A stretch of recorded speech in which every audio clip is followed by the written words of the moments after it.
अंजू की शादी हुए 2 साल बीत चुके हैं, लेकिन अभी तक उसका कोई बच्चा नहीं हुआ और इसी बात से उसका पति और सास बहुत परेशान हैं। उसके पति का नाम सतीश है और सास का नाम है बिमला। दोनों मिलकर अंजू को हमेशा टोकते रहते हैं। तुझे इस घर में लाकर तो हम बर्बाद हो गए, अभी तक हमें एक पोता भी नहीं दे पाई।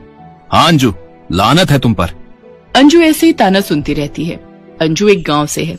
उसके घर में उसके माता पिता और बहन शालिनी रहती है। शालिनी दिखने में बहुत सुंदर है, इसीलिए अंजू की शादी की जब बातचीत हो रही थी तब अंजू की माता ने शालिनी को सबके सामने आने ही नहीं दिया।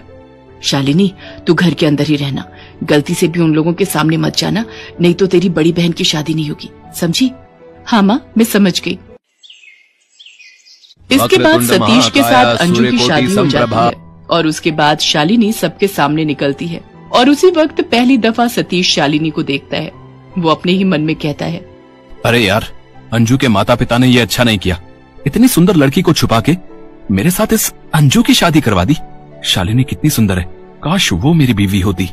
बिमला भी यही सोचने लगी कि काश शालिनी उसकी बहू होती और तब से दोनों अंजू से बुरा बर्ताव करने लगे और बच्चा ना होने की वजह से आजकल उसे हर वक्त ताने सुनने पड़ते हैं। इसीलिए अंजू हर रोज अपने नसीब को कोसती है। हे भगवान, मेरे साथ ऐसा क्यों हो रहा है? मुझे आशीर्वाद दीजिए भगवान, ताकि मैं माँ बन सकूं। उधर सतीश अपने मोबाइल पर शालिनी की तस्वीर देख रहा है। अंजू के कमरे के अंदर घुसते ही वो मोबाइल बंद कर देता है और अंजू से कहता है, अंजू, मैं सोच रहा था कि कुछ दिनों के लिए तुम्हारे मायके घूम के आते। अंजू इस बात से खुश होती है और वो दोनों चले जाते हैं। अंजू अपने माता पिता से बात करने लगती है और सतीश सीधा शालिनी के पास चला जाता है। अरे शालिनी, कैसी हो? अच्छी हूँ जीजा जी। जीजा जी नहीं, मैंने कितनी बार कहा है, मुझे सतीश कहा करो। नहीं नहीं, आपको आपके नाम से कैसे बुलाऊं? आप मेरे बॉयफ्रेंड हो क्या? अगर तुम चाहो तो। सतीश बात खत्म नहीं कर पाता है क्योंकि अचानक से वहाँ अंजू चली आती है। क्या बात हो रही है जीजा साली में, जरा मैं भी तो सुनूं। ओए होए, जल रही है मेरी दीदी। जीजू ने मुझसे 2 बातें क्या कर ली, तुम तो तुरंत चली आई। हाँ? ये सुनकर अंजू जोर जोर से हंसती है। हाँ, ये बात तो है, तेरे जीजू इतने हैंडसम जो हैं। वो तो है, लेकिन तुम चिंता मत करो दीदी, मैं तुम्हारे पति को तुमसे छीन नहीं लूंगी। ठीक है, फिर तुम दोनों बात करो, मैं रसोई में जाती हूँ। अंजू रसोई में चली जाती है। शालिनी और सतीश फिर से बातें करने लगते हैं। अंजू और सतीश पूरे 7 दिनों के लिए वहाँ रुकते हैं और इन दिनों में सतीश शालिनी से अच्छे से दोस्ती कर लेता है। अंजू ससुराल लौटती है और पहले की तरह कामकाज में व्यस्त हो जाती है। ऐसे ही एक दिन अंजू घर का काम कर रही होती है, इतने में शालिनी वहाँ पर आ जाती है। अरे शालिनी, तू यहाँ? हाँ दीदी, तेरी याद आ रही थी तो सोचा चली आती हूँ तेरे पास। मैं यहाँ कुछ दिनों के लिए रहूंगी, तुझे कोई प्रॉब्लम तो नहीं है ना? भला मुझे क्या प्रॉब्लम होगी, बल्कि मैं तो बहुत खुश हूँ। चल तुझे तेरा कमरा दिखा देती हूँ। अंजू शालिनी को उसका कमरा दिखा देती है। शालिनी ने अंजू से झूठ बोला है, उसे अंजू की याद नहीं आ रही थी। सतीश के साथ शालिनी की रोज बात होती थी। सतीश ने शालिनी को आने के लिए कहा है। शाम को सतीश काम से लौटता है और शालिनी को देखकर चौंक जाने का नाटक करता है, जैसे कि उसे कुछ पता ही नहीं है। उसी रात को जब अंजू की नींद टूटती है तब वो देखती है कि सतीश बिस्तर पर नहीं है। अंजू कमरे के अंदर देखती है लेकिन सतीश कमरे में भी नहीं है। अंजू कमरे से बाहर जाती है और देखती है कि सतीश और शालिनी बालकनी में खड़े हैं। अरे, तुम दोनों यहाँ क्या कर रहे हो? अंजू को देखकर दोनों चौंक जाते हैं, जैसे कि कोई भूत देख लिया हो। सतीश कहता है, वो मुझे नींद नहीं आ रही थी तो इसीलिए मैं बाहर आया और देखा शालिनी यहाँ खड़ी है। पहली बार अंजू को संदेह हुआ। शालिनी अपने कमरे में चली गई।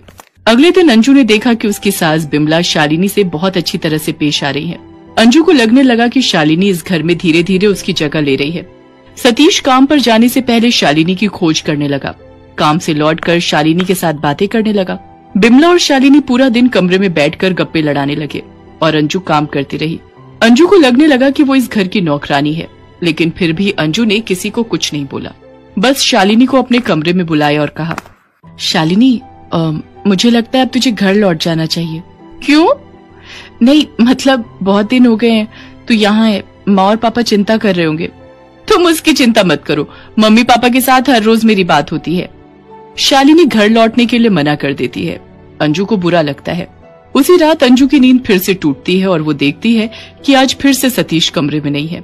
अंजू बालकनी में जाती है लेकिन वहाँ पर भी कोई नहीं है। इतने में शालिनी के कमरे से सतीश की आवाज आती है। अंजू जाकर देखती है कि सतीश और शालिनी बिस्तर पर बैठकर हाथ में हाथ रखकर एक दूसरे से बातें कर रहे हैं। ये देखकर अंजू गुस्सा हो जाती है और चिल्लाने लगती है, ये क्या हो रहा है? छी, तुम लोगों को शर्म नाम की कोई चीज नहीं है। चिल्लाने की आवाज सुनकर बिमला वहां आ जाती है और अंजू से कहती है, ये दोनों जो कर रहे हैं बिल्कुल सही कर रहे हैं। तू तो हमें एक बच्चा दे नहीं पाई, इसीलिए मैं इन दोनों की शादी करवाऊंगी। सतीश भी शालिनी के साथ मिलकर अंजू को उल्टा सीधा सुनाता है। अंजू रो पड़ती है। सतीश अगले ही दिन शालिनी से शादी करने का फैसला करता है। अगले दिन सुबह होती है और सब लोग देखते हैं कि शालिनी घर से गायब है। उसे इधर उधर ढूंढा जाता है मगर वो नहीं मिलती और उसके बाद शालिनी के बिस्तर के नीचे से एक चिट्ठी मिलती है। उसमें शालिनी ने लिखा है कि वो अपने बॉयफ्रेंड के साथ चली गई है और उसी के साथ वो शादी करेगी। वो घर पर रहते हुए भाग नहीं सकती थी, इसलिए सतीश को इस्तेमाल करके वो इस घर में आई थी। धोखा, मेरे साथ धोखा हो गया। माँ, अब मैं क्या करूं? ये पढ़कर अंजू जोर जोर से हंसने लगती है। वो कहती है, अच्छा हुआ, बहुत अच्छा हुआ। देखा, प्यार सब लोग नहीं कर सकते। बाहर की सुंदरता देखकर पिघल जाने से ऐसा ही होता है। इसके बाद सतीश अंजू से माफी मांगता है। अंजू, मुझे माफ कर दो। मैं रूप के उजाले से अंधा हो गया था। आज मुझे पता चल गया है कि असली प्यार क्या होता है। बिमला भी अंजू से माफी मांग लेती है। मुझे भी माफ कर दो बहू, मुझसे भी गलती हो गई। हाँ, मैं माफ कर दूंगी, लेकिन तुम लोगों को वादा करना पड़ेगा कि ऐसा और कभी नहीं होगा। हाँ अंजू, मैं वादा करता हूँ, ऐसा अब कभी नहीं होगा। अंजू दोनों को माफ कर देती है।